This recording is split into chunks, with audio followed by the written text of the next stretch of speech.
Here are the two things that I see killing confidence in athletes all the time. Dan Hunt here. I'm a performance coach for hundreds of athletes and hundreds of teams, helping them win by being the best when it matters the most. And I get talked, like, confidence is talked about all the time. And a lot of times when I go into a space and I'll ask, like, who here would want or wants to increase their confidence? Who here wants to play with more confidence? Who here struggles with confidence? I see it all the time, people raising their hand. A lot of times when I get in one-on-one coaching, one of the goals that athletes set all the time is I just want to play with more confidence. And here's the thing that's killing confidence all the time. The first thing is that there's a complete lack of self-awareness. There's like almost this disconnection of not just who they are, but also the reality of like what their actual skills are and how they equate to the field. Even the IQ of what they really know about the sport. There's just a complete lack of self-awareness. It's almost not even based and rooted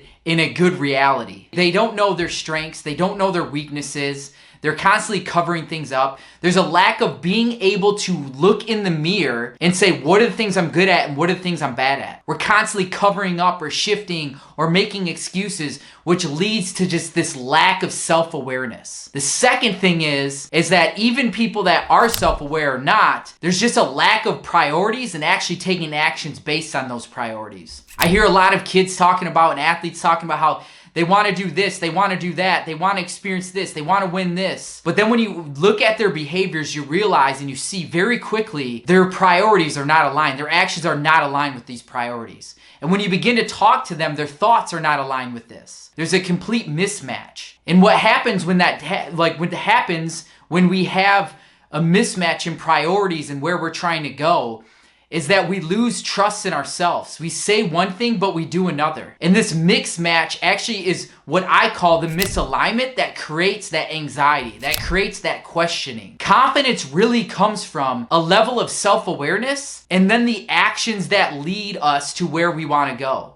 It's us being able to say, this is who we are, and we talk about this all the time. This is where I want to go, and then aligning my actions to that. And my evaluation comes primarily from the actions that I'm putting forth. I'm not worried about evaluating myself based on these people's standards or what they think. I'm worried about what I think. And maybe a few trusted people like my coaches and maybe my parents or a couple teammates that I trust. The analogy I would give you is that so many of us want to drive the car, want to go to this destination, but what we end up doing is we give the driver's seat to everybody else around us, and then we get mad about the journey that we're on. We give the driver's seat to the other people to drive the car, and we're more worried about what they think about us, what their thoughts are, how they perceive us, and then we wonder, why are we walking around with a lack of self-confidence? It's because we're not actually driving. And so what I want you to do today is I want you to begin to cultivate a level of self-awareness